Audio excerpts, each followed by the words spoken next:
Hello everyone. So in today's lecture we are going to see Newton's third law. So what does the statement of the Newton's third law say? You might already have heard this statement earlier. For every action there is always equal and opposite reaction. The wording of the statement is so crisp and it is so easily understood that many times people actually misunderstand this wording. So what does it say? For every action there is always an equal and opposite reaction. Okay, so how do people misunderstand this statement? A friend says, if I hit you, then you hit me back. So when I hit you, that is an action, and when you hit me back, that is a reaction. This is how people misunderstand it. This is not what Newton meant by action and reaction. What he meant is, when I hit you, your cheek already hits my hand. That is the reaction he was talking about. So once I hit you, you need not hit me back. You already hit me. And that is what he meant by action and reaction pair. Okay, so all the forces in the universe, there is no singularity existing with the forces. So no force exists as a single entity. Forces always exist in pair, because the entity that applies a force on another entity, a body that applies force on another body, when how does it apply force on other body? It has to come in contact with it. So when it that is true for contact forces, there are some kind of non-contact forces like electrical forces which do not need any contact by application of a force. But for contact as well as non-contact forces, a body has to come in either physical contact or with field contact with other body. For example, currently this body is being acted upon by gravitational force by the earth. Now there is no physical contact between this body and the earth, but still the earth is able to attract it through gravitational field. So when this body is attracted by gravitational field from the earth, this body will attract the earth with the same force. The same force as the earth is attracting this body. Now if I release this body, what will happen? It will fall down towards the earth. That means earth is attracting the body. It must have applied some force on the body. But what is surprising is the equal magnitude of the force is applied by this body on the earth. Now why is that surprising? Because we see that the pen moves towards the earth, but earth doesn't move towards the pen.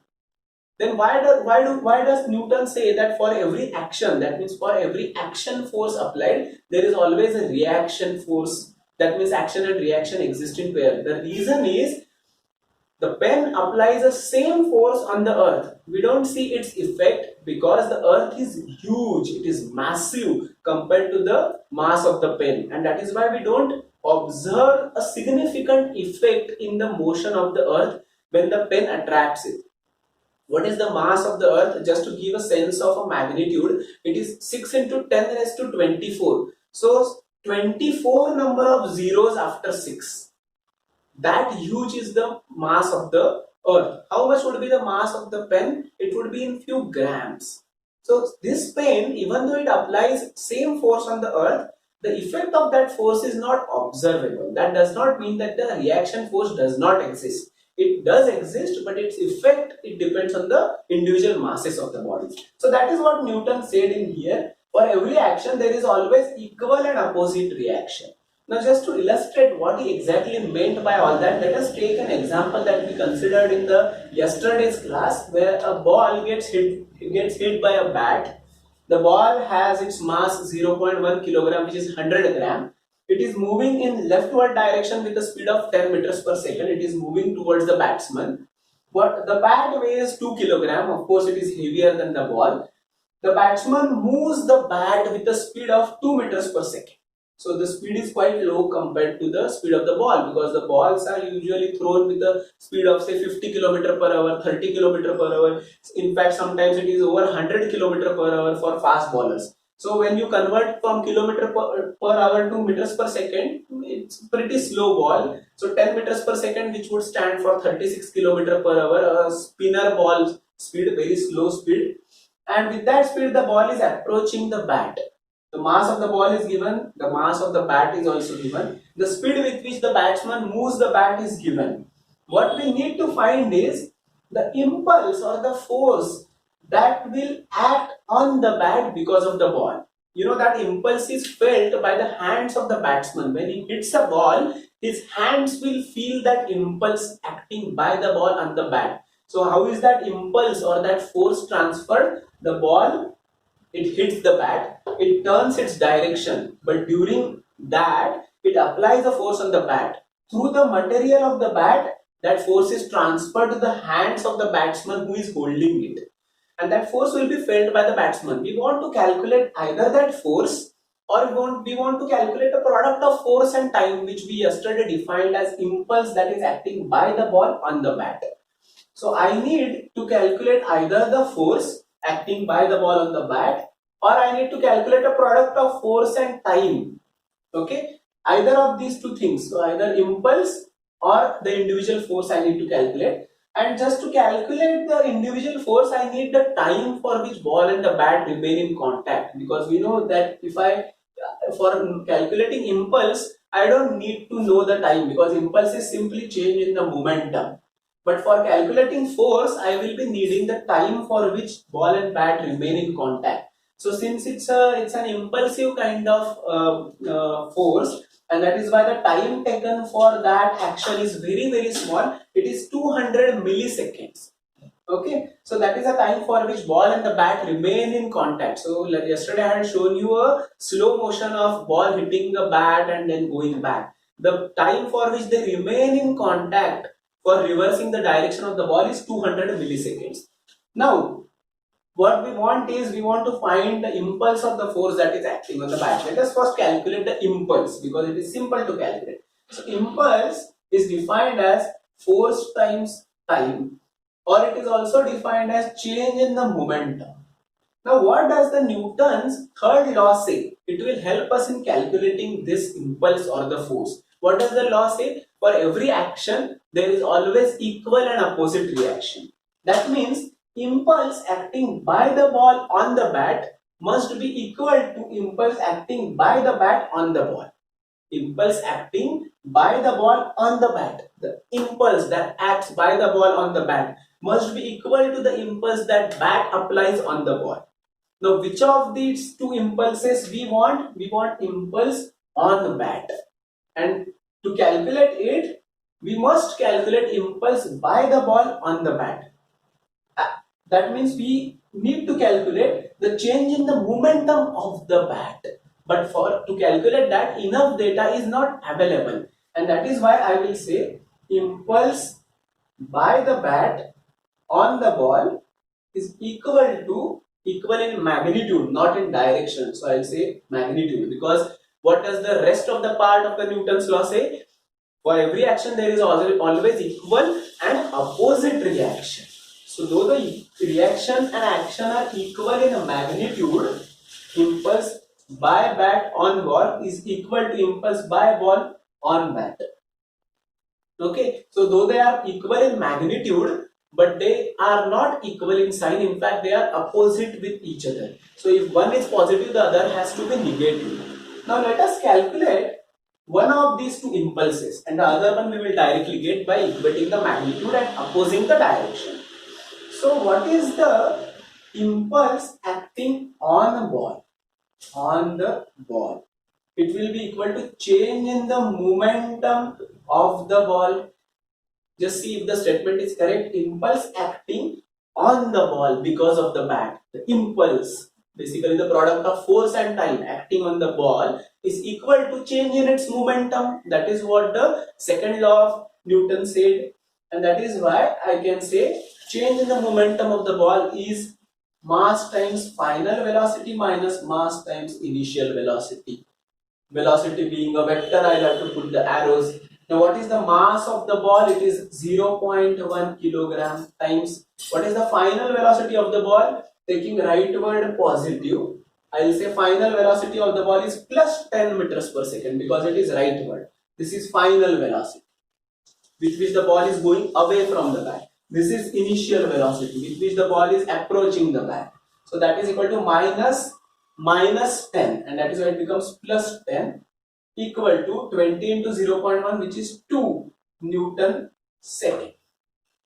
Okay, we had seen the unit of impulse yesterday, it is Newton into second. So this is impulse on ball, impulse acting on ball, but we have seen that it is equal to impulse acting on bat, because these impulses by ball on bat and by bat on ball are equal and opposite action and reaction pairs, and that is why I can say if impulse on ball is positive 10, there is no negative sign, that means it is positive 10, that means it is rightward. Impulse acting on ball is rightward, and that is why impulse acting on bat must be equal in magnitude but opposite in sign.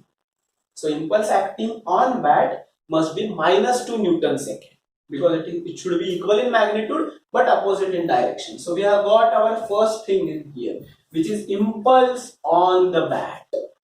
Okay, now let us try to calculate force acting on the bat. Okay, so we have got our impulse. We know that force into time is equal to impulse. Now we want to calculate force acting on the bat. How much is impulse on the bat? It is minus 2 Newton second. Force is something we want to calculate into time for which the impulse acts. Now the time is 200 milliseconds. Now how do we get millisecond into second? It is 200 into 10 raised to minus 3. Just look at the table of powers of 10. And therefore force will be equal to minus 2 divided by 200, and into 10 raised to minus 3 is in the denominator. So if it goes to the numerator, it will become 1000. And that is why I will get that force acting on the bat is minus 10 Newton. Okay, so that is the force acting on the bat. Because of whom? Because of the ball. Okay, now once I have that force, what I can do is, so I'll just click this. So we have got force on the bat. What we need now to calculate is velocity of the bat.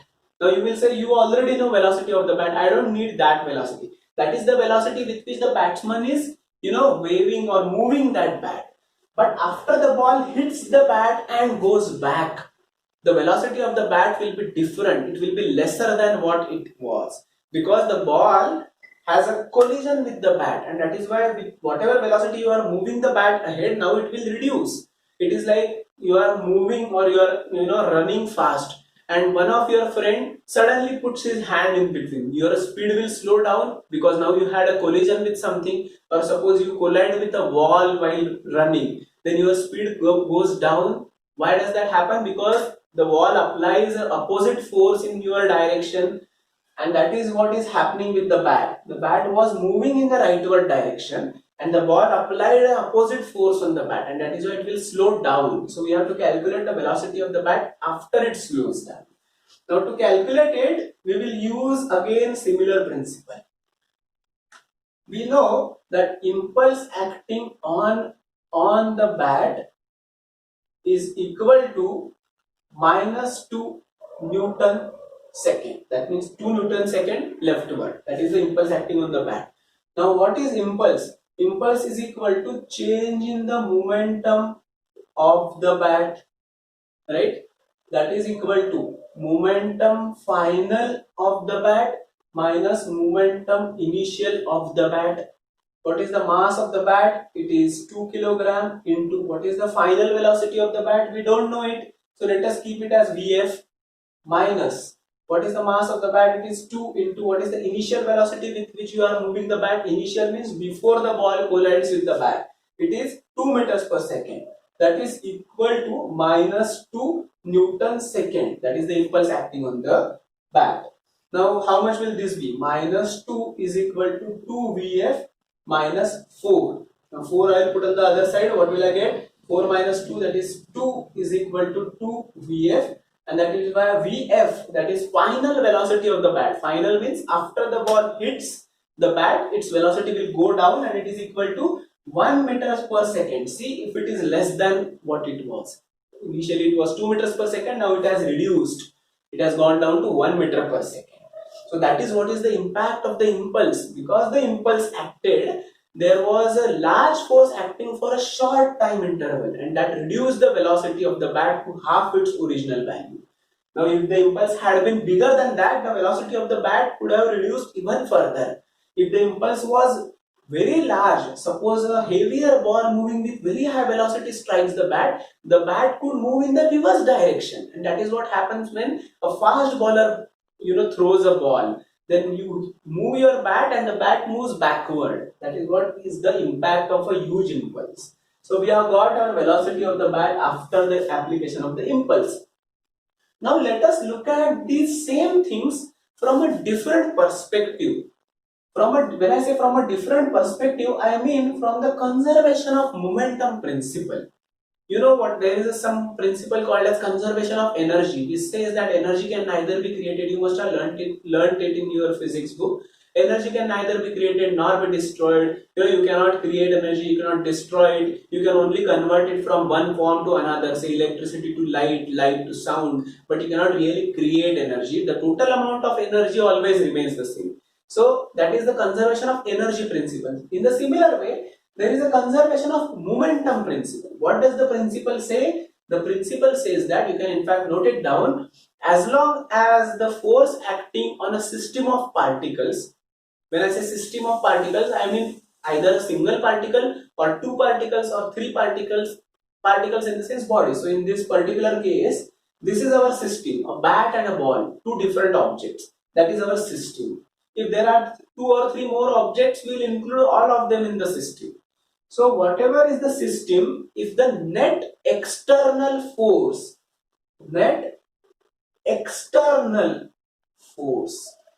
is zero, if the net external force acting on this system, if it is zero, then the momentum, that is P initial, remains equal to P final. That means initial momentum remains equal to final momentum. Now, how can we apply this particular principle in this particular scenario? So, when I say initial momentum equals to final momentum, I mean that of the system and not of the individual, any one of the two objects. I mean the total momentum of the system before collision equals to total momentum of the system after collision. When I say total momentum, I mean mass of the ball into velocity of the ball plus mass of the bat into velocity of the bat. Do it before collision, do it after collision, and equate them. You will get some equation from that which will give you the unknowns that are in there. But that is true only if there is no external force acting on this system. Now see if in this particular simplistic scenario, is there any external force acting on it? There is a bat, there is a ball, and there is nothing else. And that is why there is no external force acting on this particular system. Now you would argue that there could be a batsman who is holding this bat and he will apply the force. But this is a simplistic scenario, so we will for a moment ignore this force. There are far many applications of the same conservation of momentum principle which I will be discussing in the next lecture, where there will truly be no other external force on the system. I'll just mention one example where you fire a bullet. I had given this example in one of the previous classes. You fire a bullet into a box. Now the box, suppose, is lying on the floor. Nobody is holding the box, and you fire a bullet in the box. What will happen? The box will start moving in the same direction as the bullet. It will move some distance. Now why does that happen? It happens because of conservation of the momentum. The bullet had some momentum. When it got embedded into the box, the entire system of the box and the bullet had that momentum and it moved forward. So we will actually take some numbers and see how this conservation of momentum principle works in the next lecture.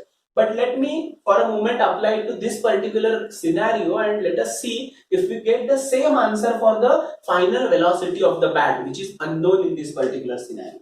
So initial momentum is equal to final momentum if no external force acts on the system. We are assuming that there are no external forces acting on the system. A simplistic scenario, an assumption that we are making, which is safe to make in this particular scenario. So I'll say initial momentum of the system. Let us see how do we write initial momentum of a system. Now when I say system, I mean bat plus ball. So what is the momentum, initial momentum? It is mass of the ball into velocity of the ball, that is initially, plus mass of the bat into velocity of the bat. But remember, all these are vectors, and that is why you have to take sign as well as magnitude both in consideration. So what is the mass of the ball? It is 0.1 kilogram into what is the initial velocity of the ball. Initially, before colliding with the bat, the ball was moving leftward, and that is why the velocity is negative 10 meters per second. Plus mass of the bat is 2 kilogram into what is the velocity of the bat? It is 2 meters per second initially before collision, and it is rightward, so it is plus 2. How much will this be? 0.1 into 10, that makes it 1 with a negative sign. So minus 1 plus 4, that makes it plus 3. Okay, plus 3 is the initial momentum of the system. What is the unit of the momentum? It is either kilogram meters per second, or we know that unit of the momentum is same as that of the unit of the impulse. So you could have said, instead of this, you could have said Newton second. Either of the units is fine. Okay, now let us calculate the final momentum of the system. So you can remember this value, it is positive 3 Newton second. Let us calculate the final momentum of the system. So find Pf, again the same formula, mass of the ball into velocity of the ball. So finally the ball is moving in the rightward direction. So its mass is 0.1 into velocity is rightward after collision, and that is why I take it as plus 10. Plus mass of the bat is 2 kilogram into velocity of the bat after collision. We don't know it because we have already had found it out from some other method, but this is another method, so we'll assume that we don't know it yet. So I'll just take it as Vf, and we need to find it out. Now this Pf is equal to Pi. So let us equate them, and we will be getting Vf once we equate it. So this is equal to plus 3. Okay. So therefore, what will I get? This is 10 into 0.1, which is 1, plus 2 Vf is equal to 3, and therefore I'll get 2 Vf is equal to 2, and therefore I'll get Vf is equal to 1 meter per second, like we had got by the previous method. So you could have got the same answer without. Now what is the advantage of this method? Did we anywhere find out what is the impulse acting on the bat or the ball? In the previous method we had to calculate what is the impulse acting on the bat, what is the impulse acting on the ball. We said both will be equal. Then we knew how to calculate the impulse acting on the ball. We equated it to impulse acting on the bat, and then equated it to the change in the momentum of the bat. So many intermediate steps were involved that increased the computation time. It also increased the chances of going it wrong. Now in this method we just calculated initial momentum and final momentum, equated the two, and we got our velocity. As simple as that. And that is the power of conservation of momentum. But remember one very important thing, this should be applied if and only if there is no external force acting on the system. So in the next class we will see more applications of this conservation of momentum, where you will truly understand the power of it and what I really mean by no external force acting on the system. What are such real life scenarios is what we will see. Okay, thank you.